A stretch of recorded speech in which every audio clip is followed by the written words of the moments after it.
involucradas en el proceso metabólico como tal, por lo tanto su hipo o hiperfunción altera el metabolismo, ¿no?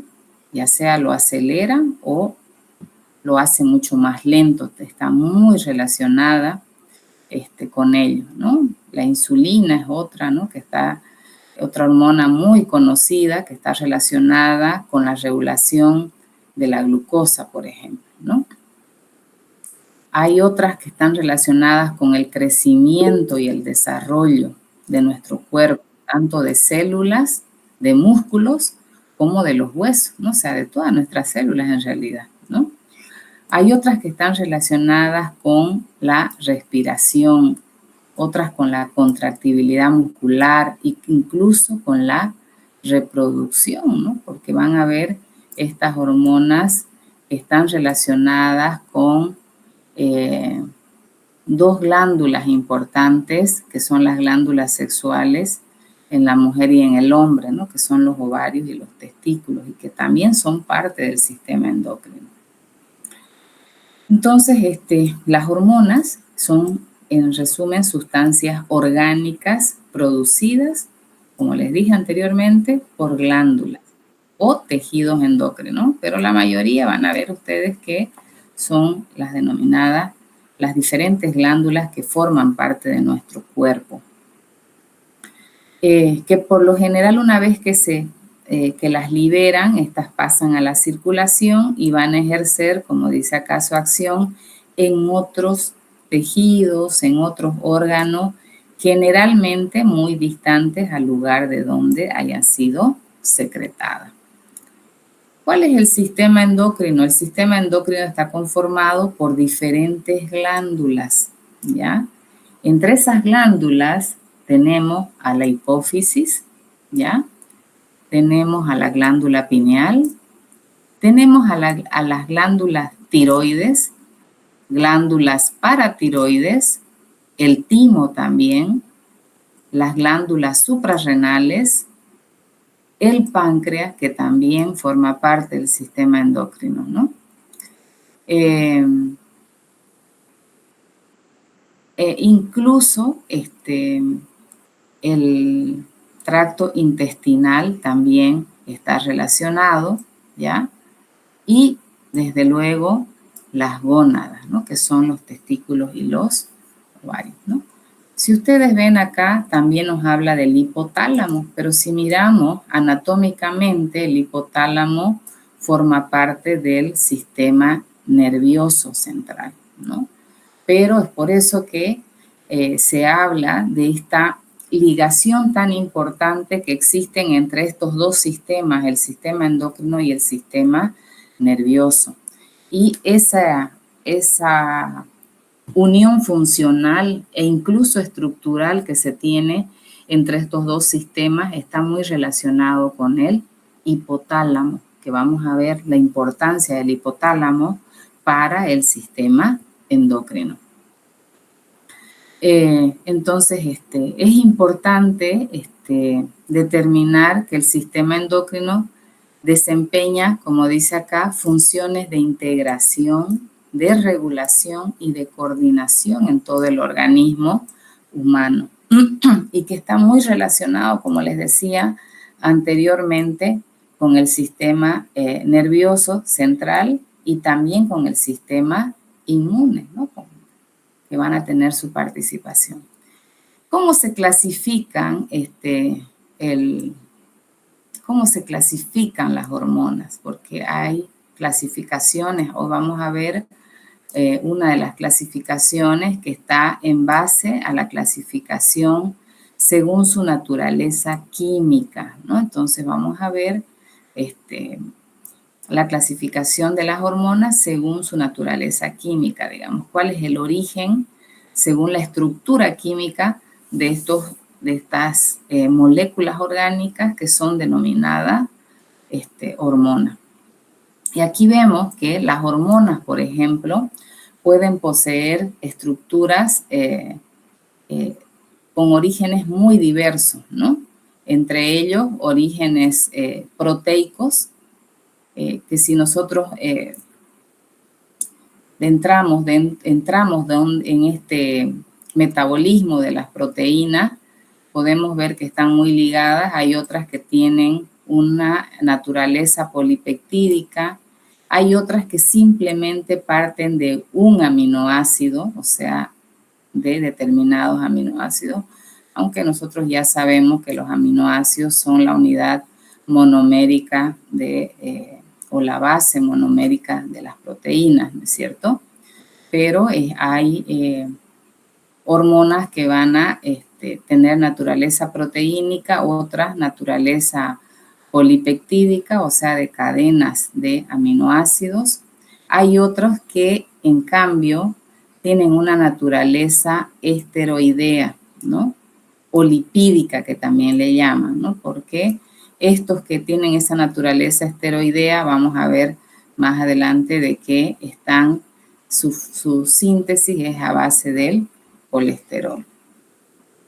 Y hay otras que tienen una naturaleza glucoproteínica, ¿no? Entonces, veamos aquí ya en la clasificación los que derivan de aminas, o sea, de aminoácidos más propiamente, como por ejemplo, ahí vamos a tener aquellas hormonas que derivan del triptófano, se van a sintetizar a partir de aminoácidos como el triptófano, y hay otras que se van a sintetizar de aminoácidos como la tirosina. Y esto ya lo hemos visto en aminoácidos, si ustedes recuerdan, cuando veíamos este acápite donde la participación de los aminoácidos en otras rutas metabólicas y no siempre, o que cumplen otras funciones orgánicas y no siempre la síntesis de proteínas. Y ahí veíamos cuando hablábamos de la ruta metabólica del triptófano, cuando hablábamos de la ruta metabólica de la tirosina y cuando hablábamos de la ruta metabólica de la fenilalanina. Ahí ya ustedes ya veían luces de que estas estaban relacionadas con determinadas hormonas, ¿no? Por ejemplo, el triptófano, ahí ya lo vieron, de que a partir del triptófano se van a sintetizar estas hormonas como la melatonina y como la serotonina, ¿no?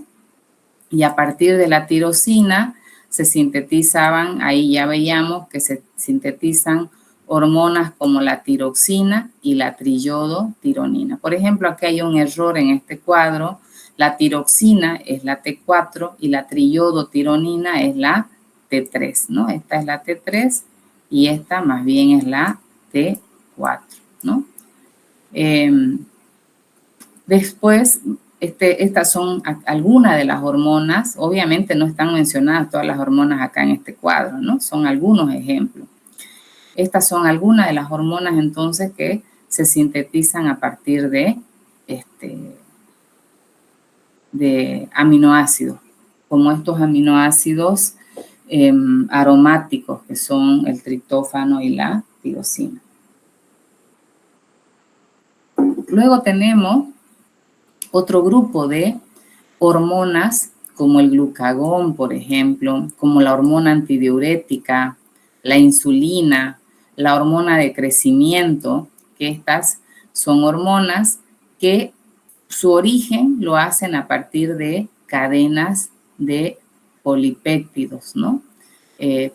Cadenas de más de 100 aminoácidos y que van a dar origen a la síntesis de estas hormonas que son muy conocidas, como es la insulina, por ejemplo, la hormona de crecimiento que está relacionada con el crecimiento de nuestros músculos, de los huesos, y tiene mucho que ver en el crecimiento de cada individuo en las diferentes etapas desde su nacimiento o desde que empieza su formación en el vientre de la madre. La hormona antidiurética, que es la encargada de regular este volumen, volumen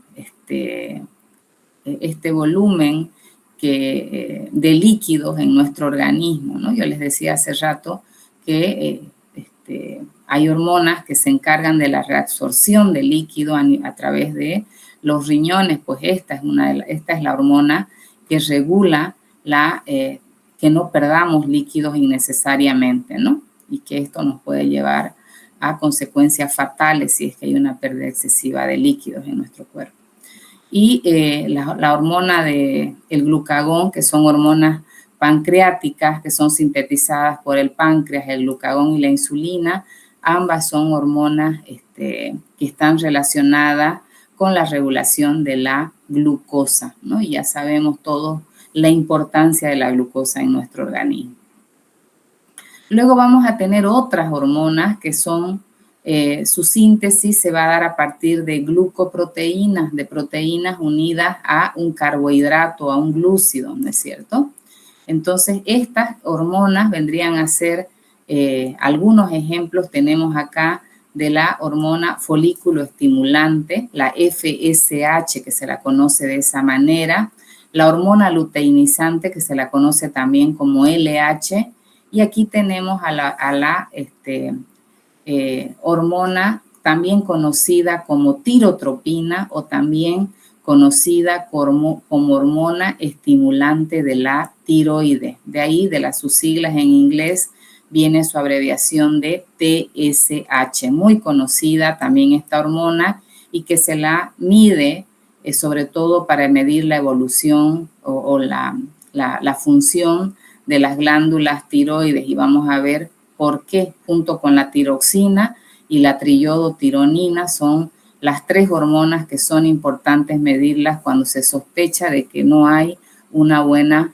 funcionalidad de la tiroides, ¿no? Cuando se sospecha que hay fallas en la función de la tiroides.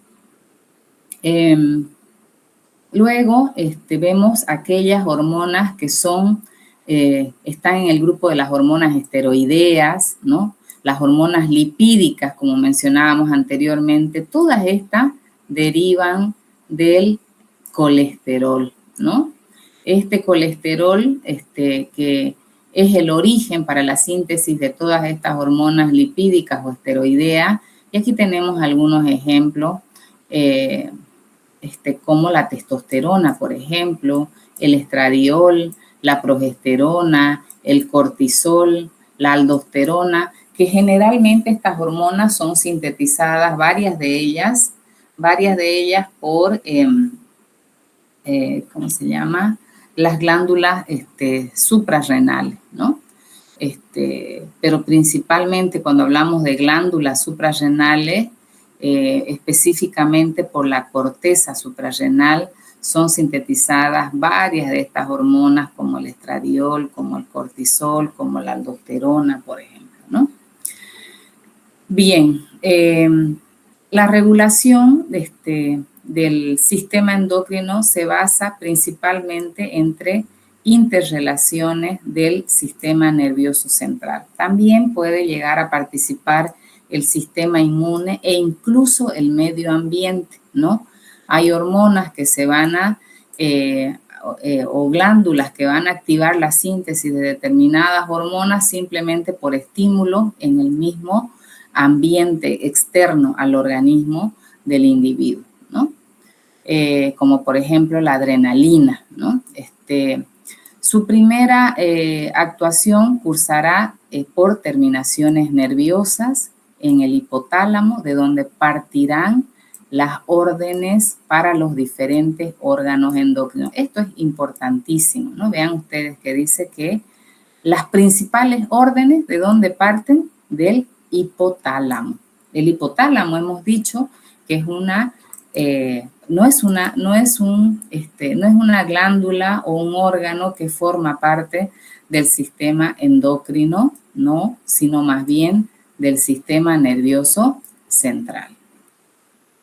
Entonces, dicho esto, vamos a empezar a hablar de el hipotálamo. Si nosotros vemos una estructura, por ejemplo, de regulación, veamos acá que el hipotálamo se encuentra en la pirámide más alta, ¿no? Vean ustedes que el hipotálamo es un órgano importantísimo porque lo que va a hacer es sintetizar diferentes compuestos orgánicos que son denominadas hormonas reguladoras, ¿ya? Entonces, vean ustedes que sintetiza todas estas hormonas reguladoras y si miramos las flechas de cada una de estas hormonas, estas van a ir a activar la síntesis de otras hormonas, ¿no?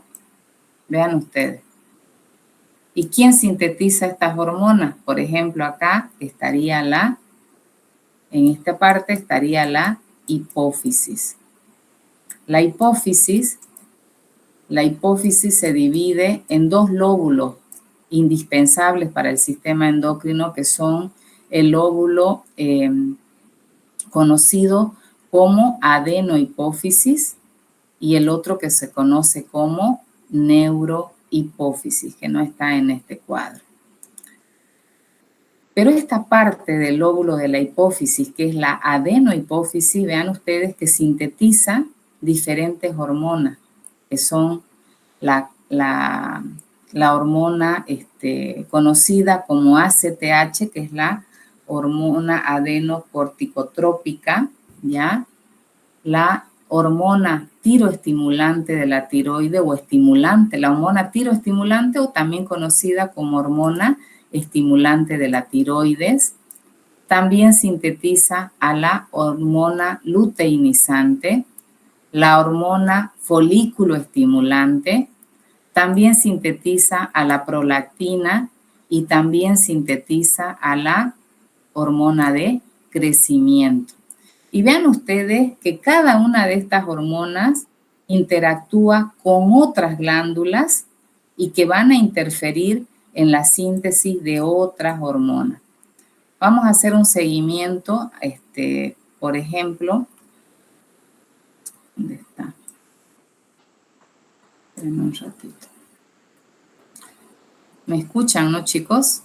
De repente estoy hablando sola acá yo. Se escucha, doctora. Sí, se escucha, doctora. Se escucha, doctora. Gracias por contestar.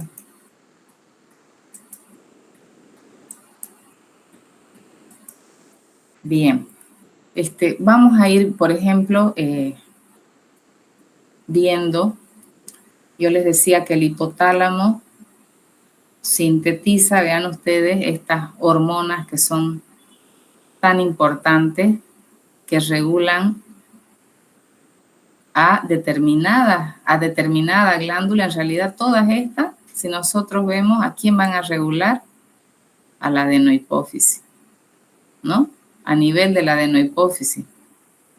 Y van a interferir en que la adenohipófisis forme o no estas determinadas hormonas. Son hormonas que son reguladoras, que lo que hacen es ayudar a que esta glándula libere estas hormonas, o en otro caso hay algunas, por ejemplo, que son sintetizadas, aquellas que ayudan a la liberación, como es esta, y aquellas que ayudan a inhibir la liberación, ¿no? Entonces, todas estas hormonas que son sintetizadas por el hipotálamo van e inciden a nivel de la adenohipófisis para que ésta sintetice las hormonas que tiene por función sintetizar y liberar. Además, el hipotálamo de sintetizar estas hormonas, ¿ya? Estas hormonas,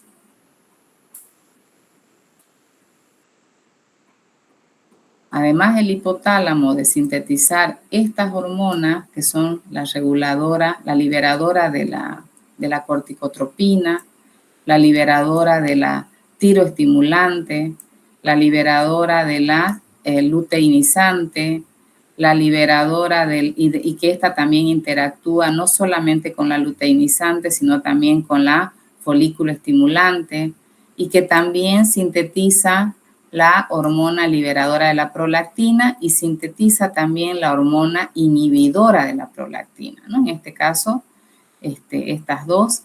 Y también sintetiza la hormona liberadora de la hormona de crecimiento y de la somatostatina también, que esta lo que hace es inhibir, y la otra una regulación positiva y esta negativa, ¿no? Pero además de estas que menciono acá arriba, que son formadas por el hipotálamo sintetiza estas dos hormonas, que son la vasopresina y la oxitocina. Si nosotros revisamos estas hormonas, las son sintetizadas por el hipotálamo y son almacenadas o alojadas en la neurohipófisis. Yo les decía hace rato que la hipófisis tiene dos lóbulos, ¿no es cierto? La adeno y la neuro. La neurohipófisis no sintetiza hormona, simplemente aloja a dos hormonas importantísimas que son sintetizadas por el hipotálamo, como son la vasopresina y la oxitocina. La hormona vasopresina, también conocida como ADH o hormona antidiurética, es aquella hormona que está relacionada con la reabsorción de líquido a través de los riñones que hablábamos hace rato, ¿no? Esa es su principal regulación de la ADH. Y la oxitocina, que está más relacionada con la contracción. Por ejemplo, esta es la hormona que interactúa en el momento del parto. Por ejemplo, la que está relacionada con la contracción del útero, en el caso de la mujer, al momento de dar a luz, ¿no? Y también está relacionada con la contracción a nivel de las glándulas mamarias, por ejemplo, cuando se está dando de lactar al bebé, ¿no? Entonces, las funciones son importantes, pero ustedes pueden de repente llegar a confundir de que son sintetizadas por la neuro y no es así. La neurohipófisis no sintetiza, solamente, como dice acá, almacena y luego, obviamente, de acuerdo al requerimiento, las libera para cumplir determinadas funciones. Vamos a ver otra del hipotálamo, como la hormona reguladora o liberadora en realidad de la tiroestimulante. ¿Dónde interactúa esta? Interactúa con la adenohipófisis. ¿Qué hace con la adenohipófisis? O sea, es la que va a activar la liberación de la hormona tiroestimulante, que es la que sintetiza la adenohipófisis. Pero además, vean ustedes la cadena, la hormona tiroestimulante es una hormona también conocida como tróficas o trofinas. Todas estas hormonas, todas estas de acá arriba, ahorita un ratito que perdí aquí, todas estas hormonas que acabo de mencionar que son sintetizadas por el hipotálamo y que van a interferir a nivel de la adenohipófisis para la formación y liberación de determinadas hormonas son conocidas como hormonas tróficas o trofinas. ¿Por qué? Porque ellos van a ir a participar en la formación de otras hormonas a nivel de otras glándulas. Lo mismo pasa con varias de las hormonas que son sintetizadas por la adenohipófisis o por la hipófisis, hablando ya más con palabras más genéricas, digamos, ¿no? Entonces ahí vemos que la hipófisis, por ejemplo, sintetiza todas estas hormonas. La hipófisis sintetiza todas estas hormonas que son la corticotropina, la tiroestimulante, la estimulante de la tiroide, la luteinizante, la folículo estimulante, que si vemos, estas van a ir a interactuar con otras glándulas. Por ejemplo, la tiroestimulante o la estimulante de la tiroides, también conocida como estimulante de la tiroides, esta tiene que ver con la liberación de las hormonas T3 y T4 que son sintetizadas por la glándula tiroidea. Estas, la LH y la FSH, tienen su interacción con dos glándulas reproductoras importantes como son los ovarios y los testículos. Por lo tanto, están involucradas en la formación de estas hormonas, ¿ya? En el caso de la ACTH o la corticotropina, por ejemplo, esta, la adenocorticotrópica, esta es una hormona que regula a las glándulas suprarrenales, específicamente porque las glándulas suprarrenales se dividen en dos grupos específicamente va a regular a la corteza adrenal o la corteza suprarrenal, o sea, la parte externa de esa glándula que es la encargada de la síntesis de estas hormonas esteroideas como son los glucocorticoides, los mineralocorticoides, los andrógenos, etcétera, ¿no? Entonces, de eso habla esta diapositiva, ¿no?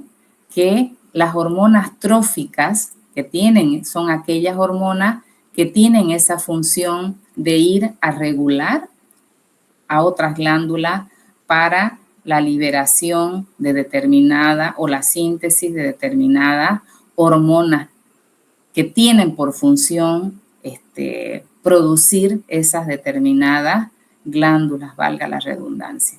¿Quiénes son estas hormonas tróficas? Varias de las que son sintetizadas por el hipotálamo y varias de las que son sintetizadas por la hipófisis. Por ejemplo, en el hipotálamo, como veíamos ahora, sin todas estas de acá arriba que están con verde en este grupo son las hormonas tróficas, pero estas dos no son tróficas, ¿no?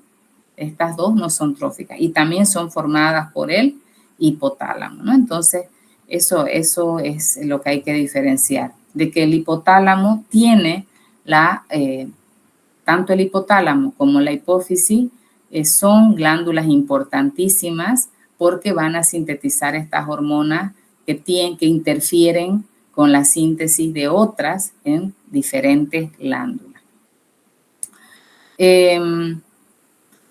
Entonces, ya hemos dicho que los sistemas metabólicos están influenciados directa o indirectamente por el sistema endocrino, ¿no? Y dábamos algunos ejemplos hace rato, ¿no? Entonces, es importante, no podemos, digamos, separar a este grupo de moléculas orgánicas del resto del metabolismo porque están involucradas en la regulación del metabolismo, ¿no?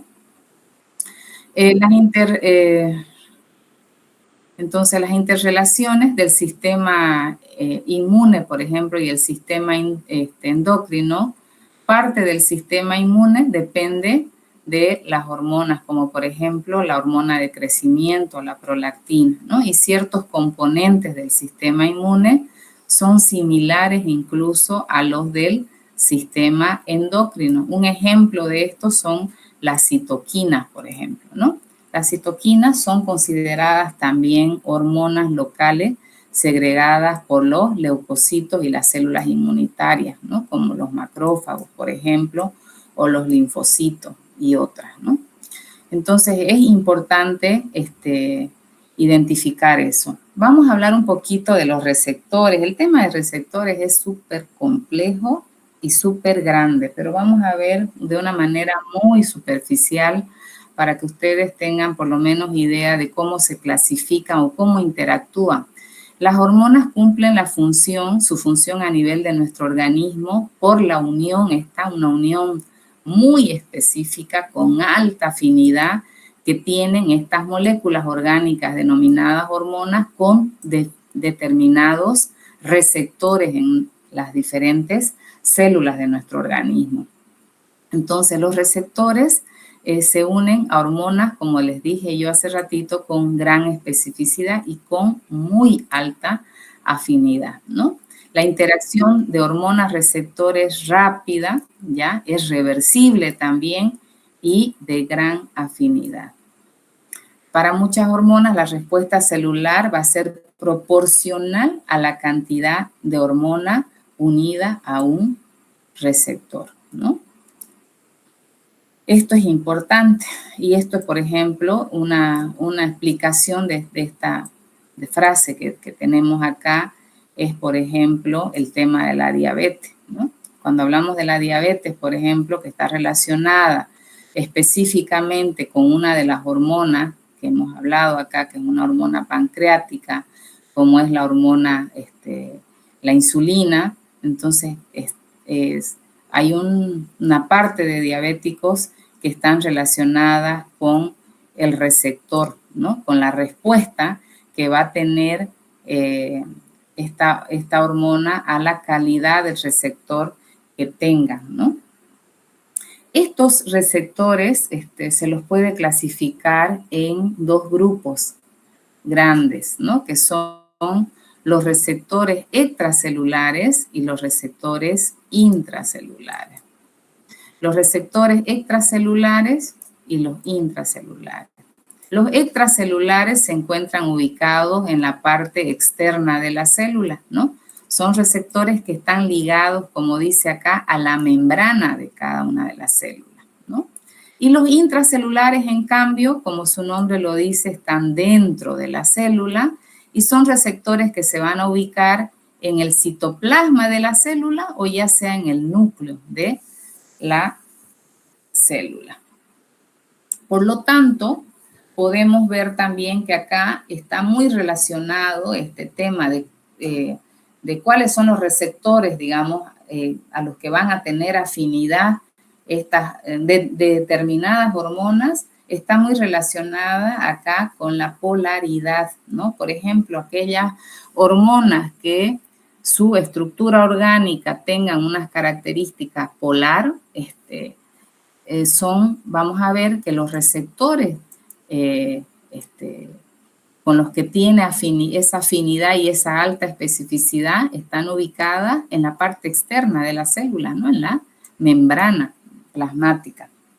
Aquellos receptores, en cambio, aquellas hormonas, en cambio, que tienen una característica poco polar, ¿ya? O apolar, esta característica lipídica de la que hablábamos en la clasificación según sus estructuras químicas, generalmente estas van a tener una afinidad por receptores que se encuentran ubicados en el citoplasma de la célula o por receptores que se encuentran ubicadas en el núcleo de la célula.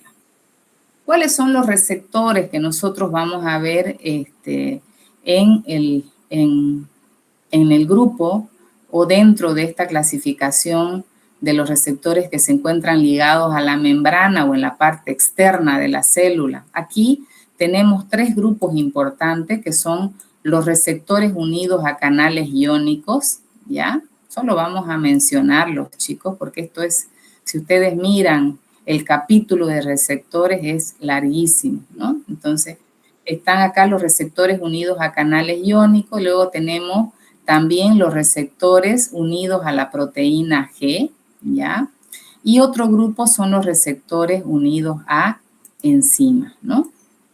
Desde luego, cada grupo tiene una subclasificación. Por ejemplo, acá en los receptores unidos a canales iónicos vamos a tener aquellos que son regulados por ligando, por un canal de sodio químico o un ligando dependiente de sodio. Aquellos hay otros regulados por voltaje, un canal de sodio voltaje dependiente, y el regulado por un mensajero acoplados a la proteína G también, ¿no?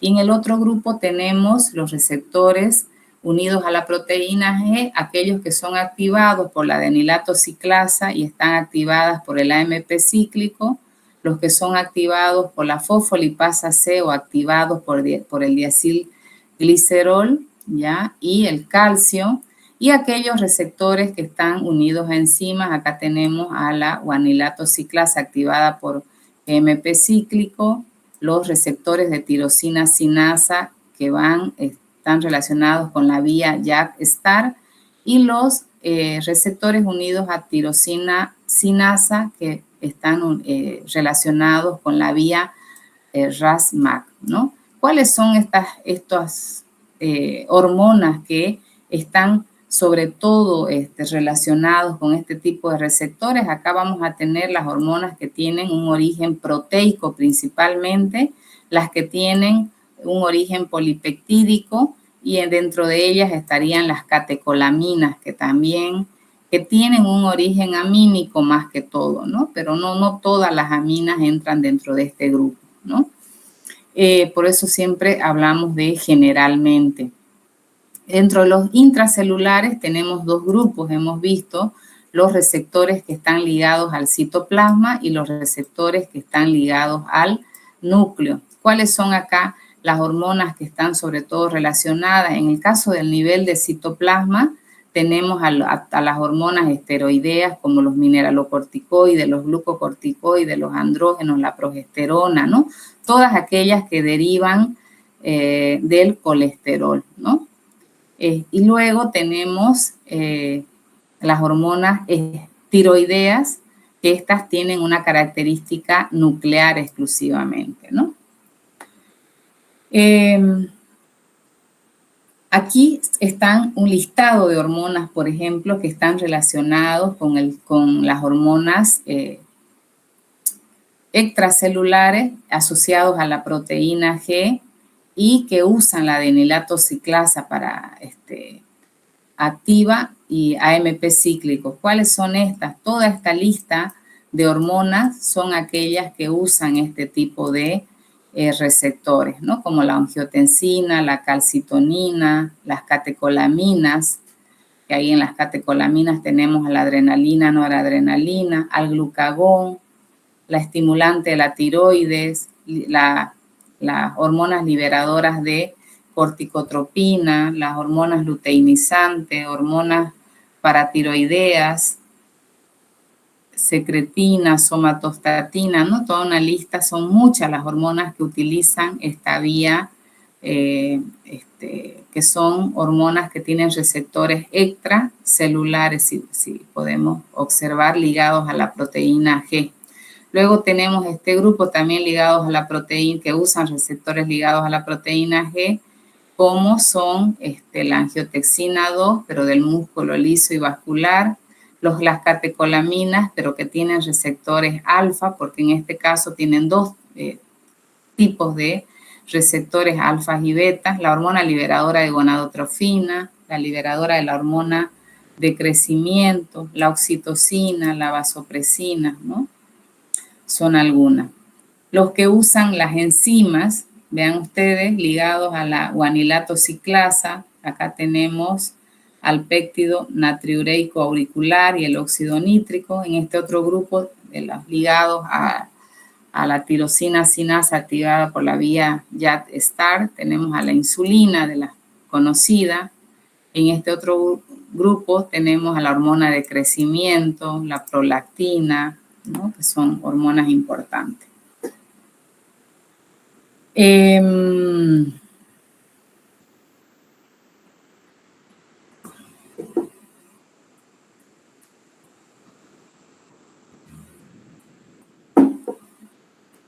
Vamos, denme un minutito ya. Descansen, tomen agua, 2 minutos.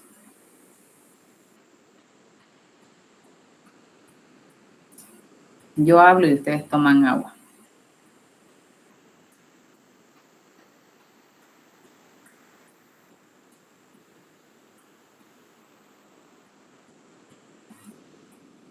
¿Van entendiendo o voy muy rápido? Está bien, doctora. Está bien, doctora. Bien. Bueno, entonces cuando nosotros hablamos de estas glándulas que sintetizan estos compuestos orgánicos que son denominadas hormonas, vamos a tener alteraciones muchas veces en estas glándulas, que estas alteraciones van a generar una hipofunción o una hiperfunción, o sea, pueden sintetizar o liberar menor cantidad de hormonas o pueden aumentar esa liberación de las determinadas hormonas, ¿no? De las que ellas cumplen función. Entonces a eso se conoce como hipofunción o hiperfunción, ¿no? Del sistema endocrino o de las glándulas que forman parte del sistema endocrino. Estas hipofunciones o hiperfunciones, desde luego, son conocidas también como trastornos, ¿no es cierto? Que están ligados a veces a la misma glándula o a veces a otras glándulas que producen las denominadas hormonas tróficas. ¿Qué es lo que puede suceder en el caso de la tiroides, ¿no? Si hay niveles inadecuados de las hormonas T3 y T4, ahí se le va a conocer niveles muy bajos, se conoce como hipotiroidismo en ese tipo de trastorno, ¿no?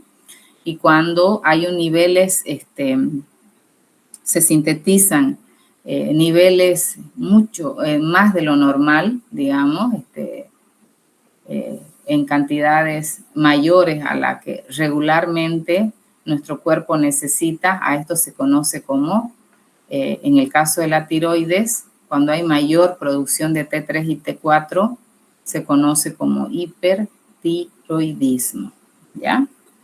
Y esto, pero específicamente estaríamos hablando de las alteraciones de las hormonas tiroideas. ¿Cuáles son esas? La T3 y la T4. ¿Ok? Estas acciones de las hormonas pueden agruparse en 3 categorías que pueden estar relacionadas con el transporte de las membranas, con la actividad de las enzimas presentes en la célula y con la síntesis de proteína también. Por ejemplo, en el caso de la acción sobre mecanismos de transporte en membranas, algunas tienen la capacidad de modificar el flujo metabólico o iones a través de membranas, ¿no? Por su acción sobre sistemas de transporte o canales iónicos, ¿no? Hay otras que pueden modificar la actividad enzimática. Esto, por ejemplo, en animales intactos o en tejidos aislados, inmediatamente después del tratamiento con hormonas, se han observado cambios en la actividad de determinadas enzimas, por ejemplo, ¿no? Entonces pueden también modificar esta actividad de determinadas enzimas. Sobre síntesis de proteínas, muchas hormonas modulan la síntesis de enzimas y otras, de enzimas y de otras proteínas. Entonces, estas van a actuar muchas veces predominantemente a nivel del ADN nuclear, regulando el proceso, por ejemplo, incluso de la transcripción génica, ¿no? Esta acción requiere más tiempo para manifestarse que la anterior y tiene efectos, obviamente, muchos más sostenidos. Las hormonas, a su vez, pueden, podemos ver, digamos, tienen ciertas propiedades en realidad, ¿no? Entre ellas podemos ver la actividad que en el caso de, para que estas cumplan, digamos, su función o tengan esa actividad para la que supuestamente son diseñadas, no necesitan producir concentraciones muy elevadas en nuestro organismo. Es más, como dice en este párrafo, estas interactúan a concentraciones bastante pequeñas, ¿no? Unas cantidades muy pequeñas son capaces de generar, como dice acá, respuestas bastante intensas, digamos, ¿no? Con una notable intensidad. Es por eso que podemos incluso asemejar a catalizadores biológicos, ¿no? Como las enzimas también, que pueden interactuar a pequeñas concentraciones.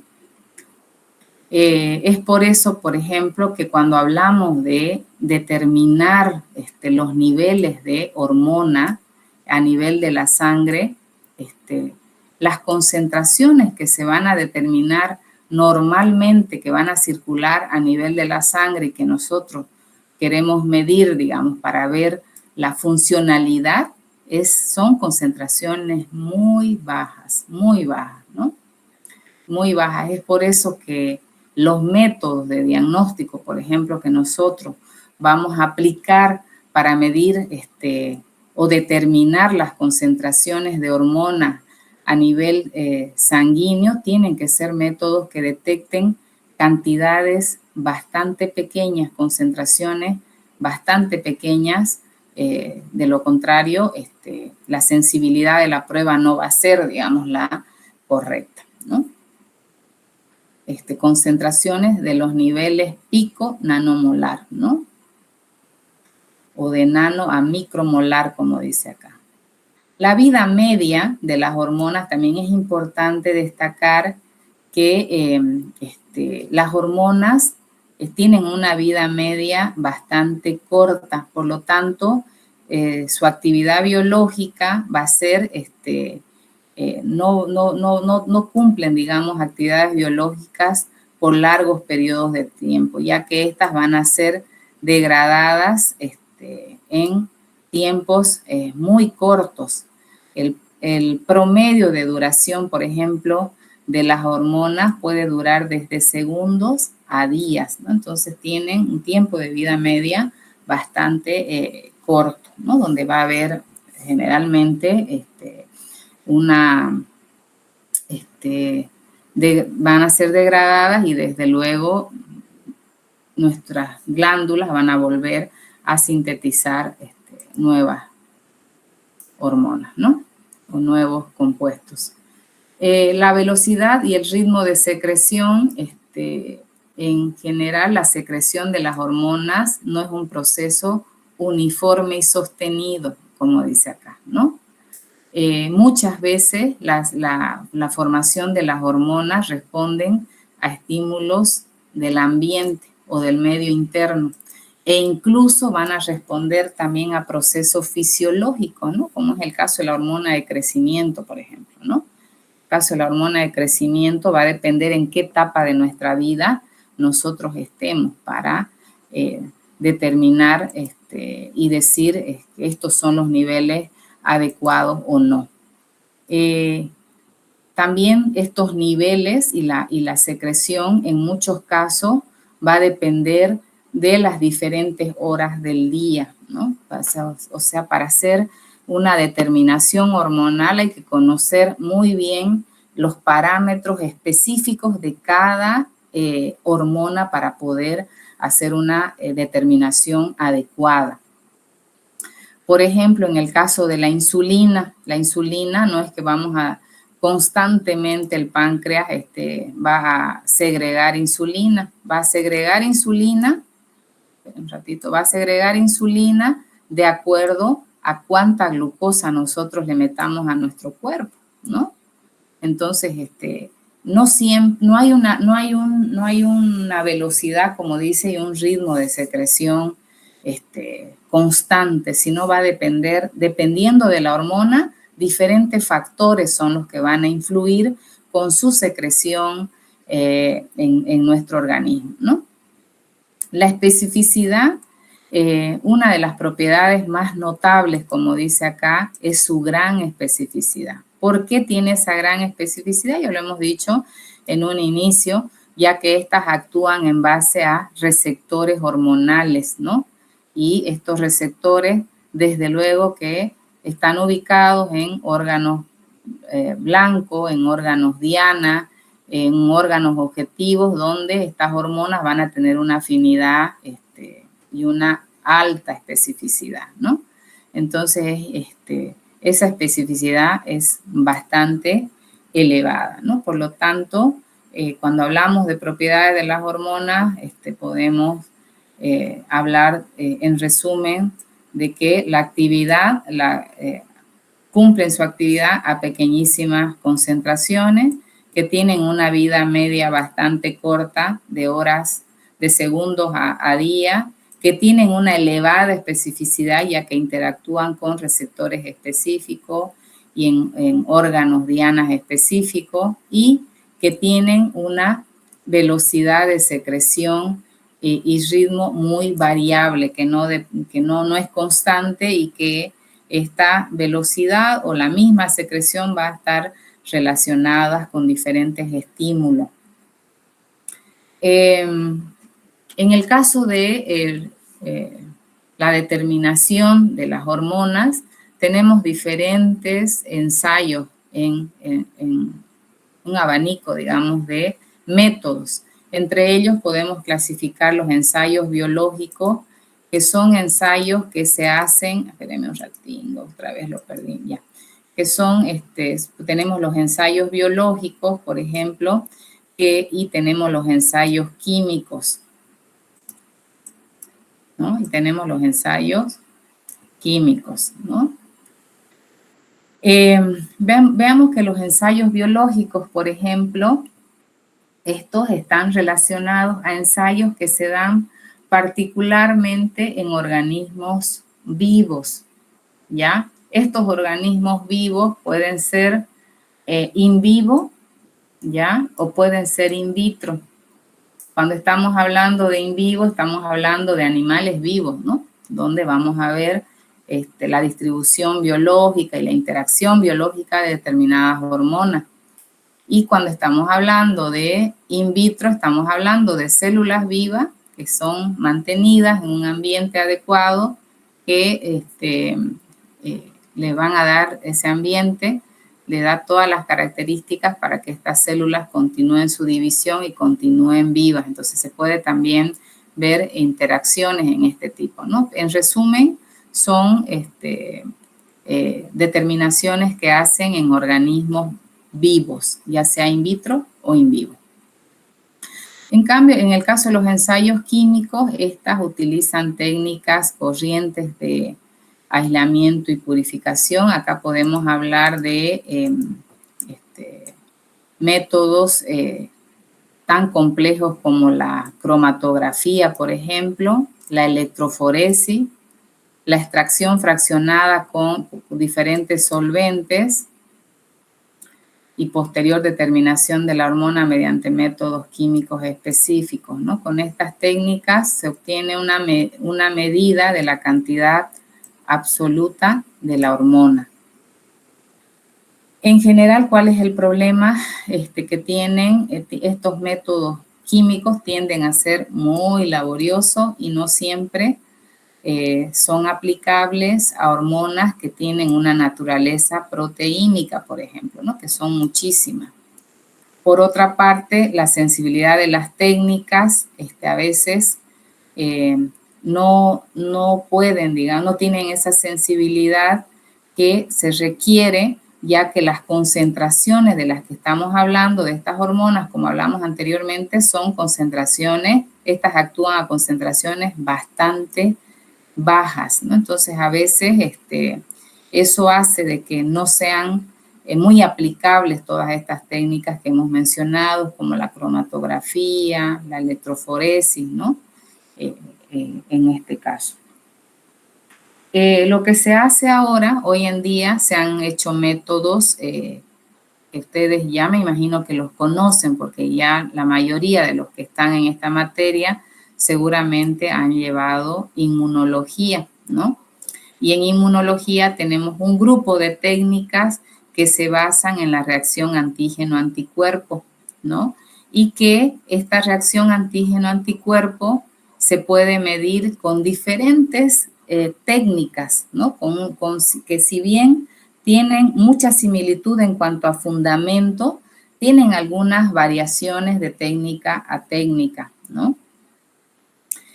También otra es la cromatografía de alta performance y la espectrometría de masa. Estos son técnicas o equipamientos bastante costosos, donde también no son muy aplicables. En resumen, los más aplicables son estos métodos de inmunoensayos que se les llama.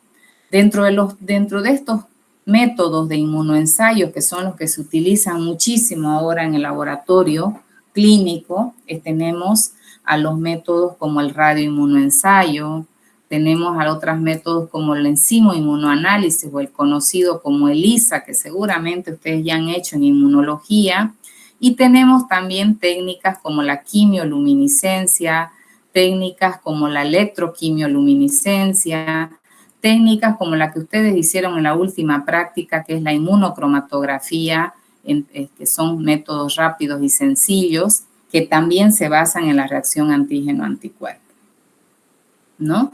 Entonces, estas son las técnicas que son hoy en día bastante sencillas que nos dan resultados en pocas horas, que son bastante aplicables, son bastante económicas también y que son utilizadas muchísimo en laboratorio de análisis clínico. ¿Cuáles son las enfermedades, por ejemplo, que están relacionadas con las hipo o hiperfunciones? Aquí vamos a mencionar algunas, como la diabetes, que ustedes ya saben que está relacionada por la falta de secreción de insulina a nivel del páncreas. Luego tenemos el bocio, ¿ya?, que está relacionada con la funcionalidad de la tiroide. También tenemos con la tiroides el hipertiroidismo y el hipotiroidismo. El hiper, que está relacionada con el aumento de la secreción de estas hormonas tiroideas como son la T3 y T4, y el hipo, al contrario, está relacionada con la disminución de estas hormonas. Luego tenemos el hirsutismo, también otro trastorno que está relacionada con hormonas, con el exceso de hormonas masculinas, ¿no?, como los andrógenos, por ejemplo, ¿no? El de Cushing, el síndrome de Cushing, que es otro trastorno que está relacionada con un exceso de cortisol, con una producción excesiva de cortisol. El enanismo y el gigantismo, que están relacionadas con la hormona de crecimiento. El enanismo es cuando se sintetiza una baja concentración cuando hay una hipofunción de la adenohipófisis, por lo tanto, una falta de liberación de esta hormona de crecimiento, de síntesis de la hormona de crecimiento. Y el gigantismo, en cambio, es con un exceso de la hormona de crecimiento, ¿no? Luego tenemos la osteoporosis también, que está relacionada con la baja de producción de estrógenos después de la menopausia, ¿no? Esos son algunos de los de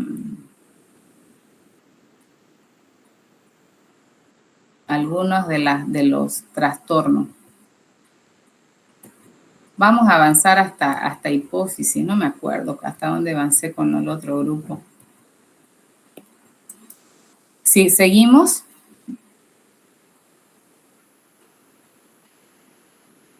¿Qué horas son? ¿Seguimos o quieren unos minutitos? Sigamos.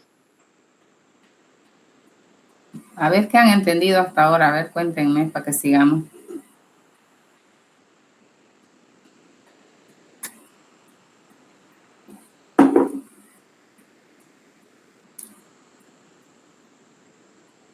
Si no han entendido nada,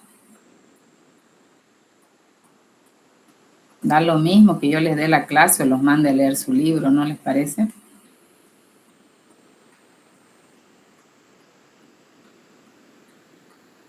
¿Qué han entendido hasta ahora?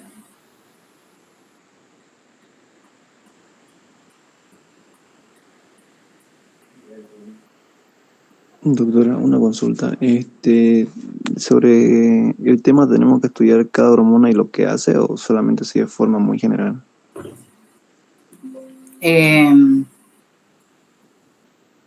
O sea, si hubiéramos terminado de avanzar,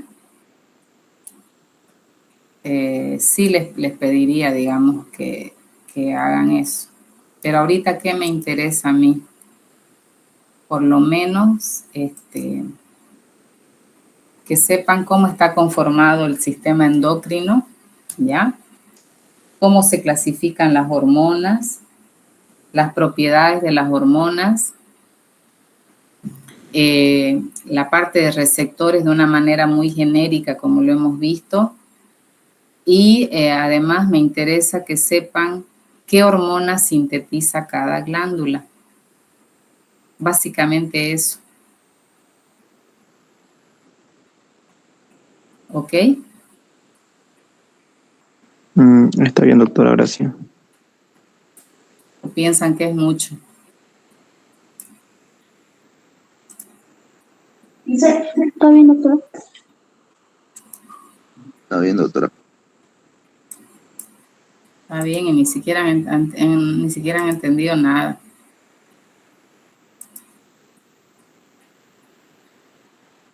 Bien, vamos a avanzar hasta hipófisis porque ahí es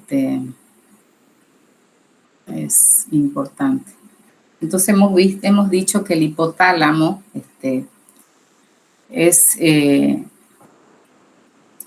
tiene una relación funcional con el sistema endocrino, ¿no? El hipotálamo es parte del sistema nervioso, eso ya lo sabemos, ¿no? Y es, como dice acá, el que une al sistema endocrino con el sistema nervioso. Porque si nosotros lo vemos, aquí está el hipotálamo y aquí está la hipófisis, ¿no?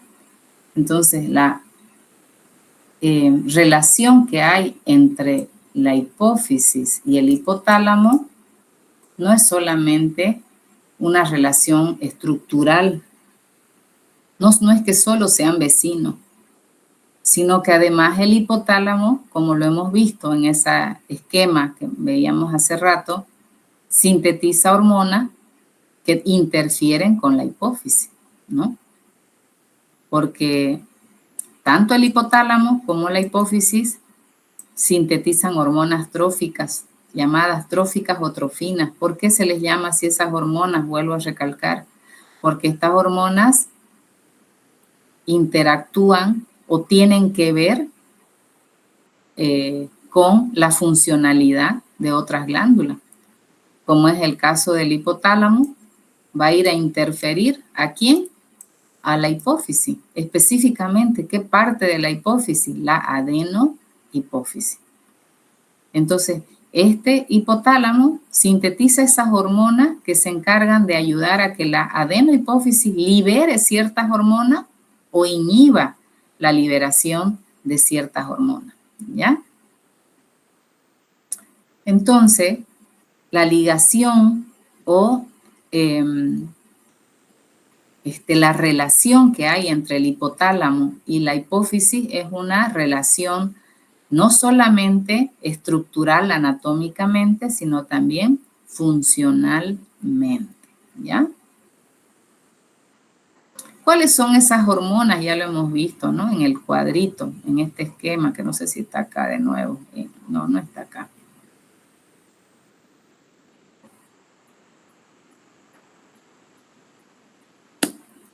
Venga, vamos a ver. Y esperen un ratito. ¿Cómo les ha ido en sus demás exámenes? ¿Ya han pasado las materias? ¿O ya se aplazaron? Hoy día hay examen, creo que recuperatorio de parasitología. No, pero las de quinto, ¿cómo les ha ido?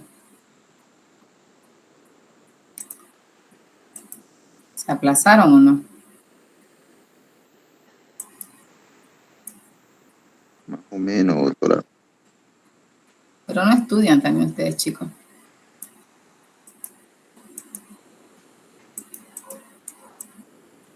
Conmigo van a dar recuperatorio el viernes, yo creo. Los que se aplacen. No sé qué dice acá. ¿Va?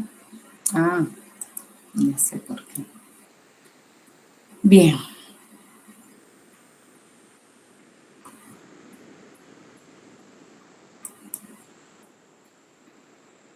¿Qué tema les ha parecido más difícil acá en Meta? Ácido base, doctor. Purina. Purina. ¿Purina les ha parecido difícil? ¿Por qué? ¿Por las rutas o qué? Sí, por la ruta. Sí, por la ruta de síntesis. Sí, son más largas, ¿no? Pero nada más, digamos, ¿no? Qué poquito. Bien. Entonces les decía, vamos a ver esto más porque les va a ayudar esto a estudiar. Entonces yo les decía que el hipotálamo sintetiza estas hormonas esta diapositiva ahí les dice todo. Que estas donde interactúan, ¿con quién? Con la adenohipófisis. Son las que van a ir a regular a determinadas hormonas de la adenohipófisis, ¿no? Esta, por ejemplo, regula a la ACTH, ¿no ve? ACTH. Esta regula a la LH y a la FSH. Esta regula a la TSH, que es la tiroestimulante, o la hormona estimulante de la tiroides. Esta regula a la hormona de crecimiento, en sus siglas en inglés, HG. Esta también regula a la hormona de crecimiento, inhibe en realidad. Y esta a la prolactina. Y estas no son tróficas. Las tróficas son estas de acá. ¿Por qué son tróficas? Vuelvo a recalcar, porque interactúan con esta glándula para esta hormona. Eso está claro, ¿no es cierto? En cambio, estas no. La oxitocina y la vasopresina, que son sintetizadas por el hipotálamo, van a ir a ser almacenadas en la neurohipófisis y liberadas por la neurohipófisis. ¿Ok? ¿No? Vean ustedes entonces esa interrelación tan importante entre el hipotálamo y la adenohipófisis, ¿no? Aquí estas hormonas que son sintetizadas por el hipotálamo y que están relacionadas por la adenohipófisis, vean ustedes qué es lo que hacen estas, interactúan en la liberación de estas hormonas, tienen que ver con esto. En cambio acá, no, solamente las sintetizan, las vierten y ya la neurohipófisis se encarga de liberarla hacia la circulación, ¿no? Es por eso que cuando yo veo, por ejemplo, y es por eso lo trasladé este cuadro acá, si ustedes ven acá, el hipotálamo me sintetiza esta hormona, ¿no? Que se encarga, por sus siglas en inglés, se llama la hormona liberadora de la tirotropina o tiroestimulante, hormona liberadora. O sea, tiene relación con la liberación de ¿quién? De la hormona tiroestimulante. ¿Que quién la sintetiza? La adenohipófisis. Pero esta, a su vez, tiene relación con la glándula tiroidea. ¿Por qué? O sea, va a influir en la liberación de estas hormonas, que son la T3 y la T4.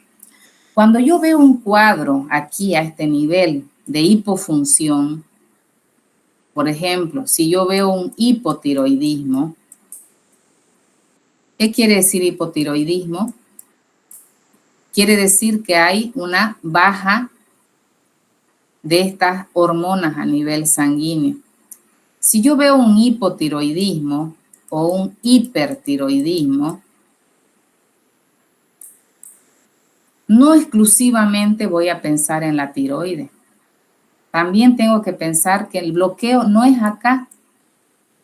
Lo primero que uno piensa, la tiroides. Entonces, ¿mi bloqueo dónde está? Aquí.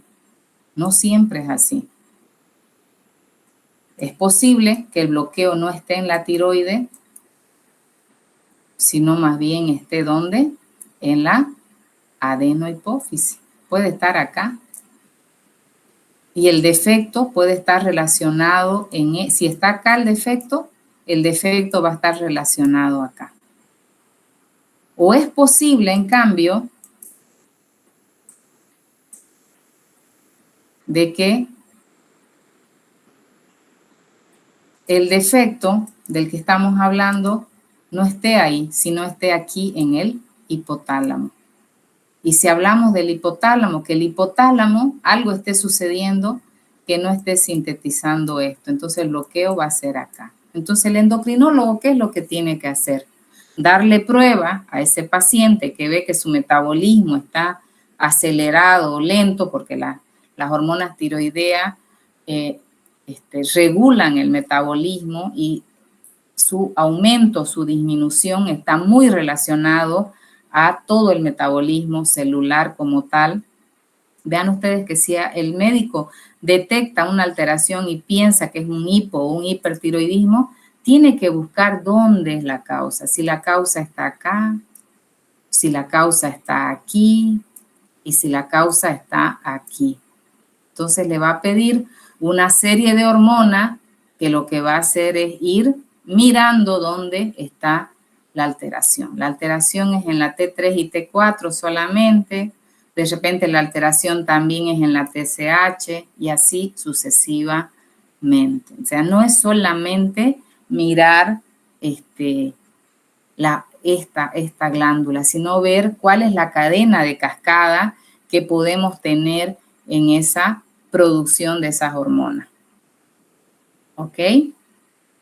Entonces, vamos a ver la glándula hipofisiaria. La hipófisis, a su vez, está formada por dos lóbulos, como le decía anteriormente, el anterior y el posterior. Este lóbulo es el que sintetiza todas estas hormonas tróficas de las que hemos hablado, ¿no?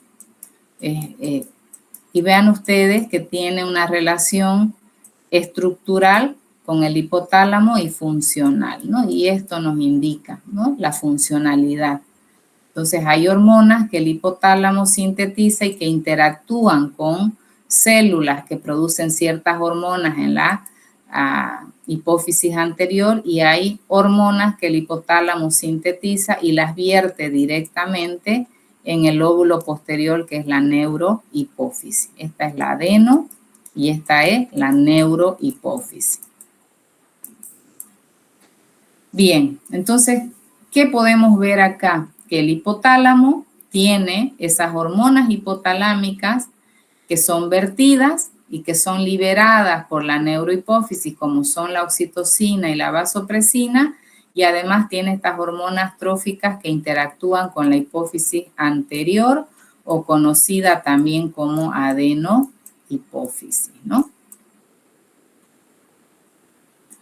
Entonces, esta adenohipófisis se encarga de síntesis de hormonas como la hormona de crecimiento, que va a interactuar en las células con el crecimiento de los músculos y de los huesos de nuestro cuerpo y con los diferentes órganos. Por ende, va a interactuar, va a sintetizar además con la prolactina, ¿no?, que está relacionada con la secreción de la leche, la LH y la FSH, que es la hormona luteinizante y folículo estimulante, que ambas interactúan con dos glándulas importantes reproductoras, como son los ovarios y los testículos. Por lo tanto, están relacionadas también con la formación de las hormonas que son encargadas de formar estas glándulas, como son la testosterona y los estrógenos y la progesterona.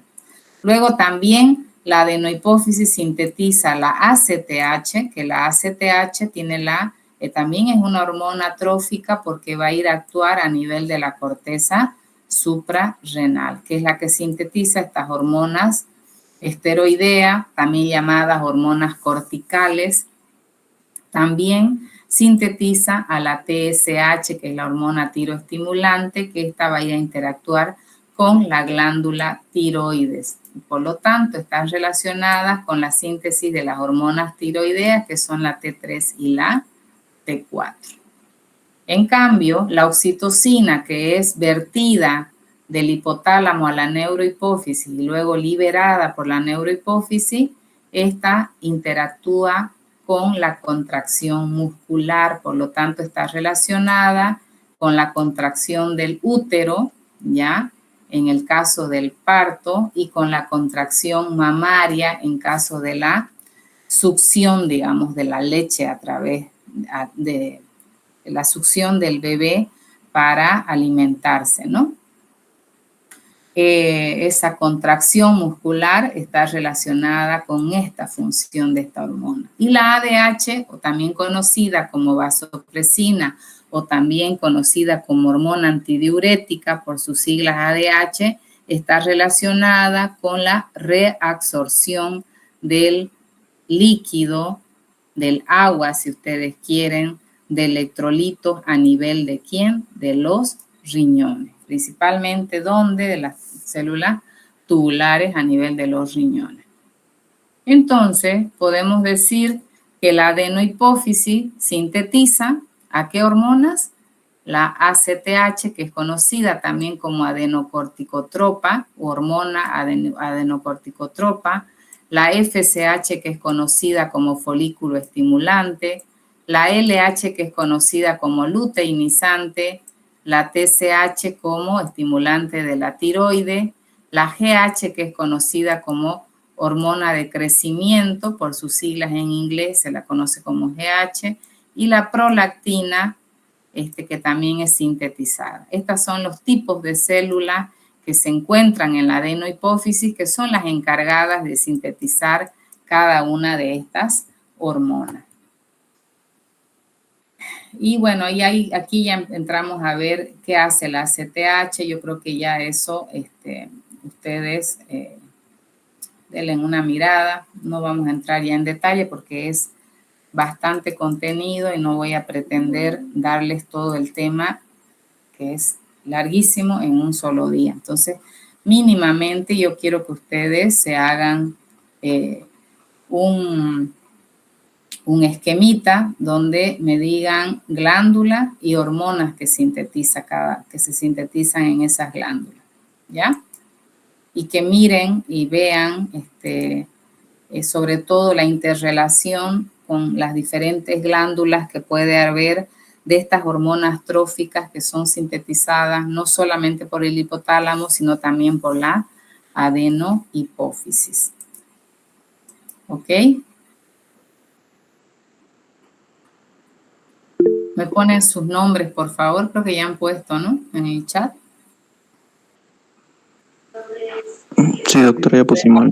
Apellidos y nombres. Bien, entonces, por favor, apellidos y nombres. No sé si ya estarán todos.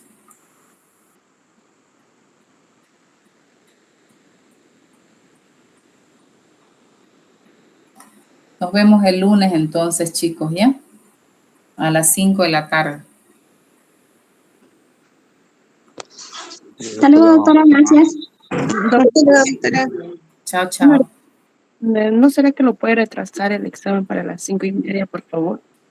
Tengo examen de bacterias 2 a las 4:30. A las 5:30. Sí. Y a las 3, no. Bueno, veremos. Ya, pues. ¿Quiénes son los que tienen examen de bacteria? A ver, acá. ¿Mm? Yo también, doctora. ¿Quién? Derly. ¿Quién más? Yo. Bye. ¿Quién más tiene examen?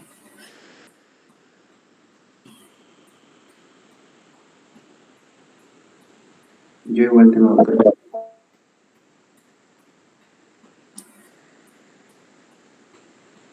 Yo creo que a las personas que tienen otro examen me muestran su boleta y les tomo el martes en la mañana. Porque no creo que a mí me dé para estar esperándolo. Cambiarles a la mayoría de sus compañeros va a ser un lío. ¿Ya? El martes en la mañana les puedo tomar tempranito a ustedes. ¿Ok? Me escriben, a ver, hagan una listita y me escriben, ¿ya? Me mandan los nombres. Sí, está bien, doctora. De todas maneras, el examen es a las 4, nos dijo la doctora. Y yo creo que esperemos que caemos antes, así entramos a la... ¿Con quién es el examen? Con la doctora Salud. Cedeño. ¿Con la doctora Chalú? Creo que es el mismo horario. ¿Cómo? Ayer. Con la doctora Chalú. Ay, o sea, solamente es bacterio 2 con la doctora Chalú. No, y yo estoy con Cedeño. Ah, pero ya es a la misma hora, me imagino, ¿no? Sí. Sí, sí. Bueno, si no les da para entrar, me avisan, chicos. Claro. Si no, igual entramos a 10 minutos retrasados. No les conviene porque yo no doy mucho tiempo, chicos. No les conviene entrar 10 minutos retrasados. Ustedes saben que yo les doy 20 minutos. Entonces les conviene nomás ir a dar al otro día conmigo. ¿Ya?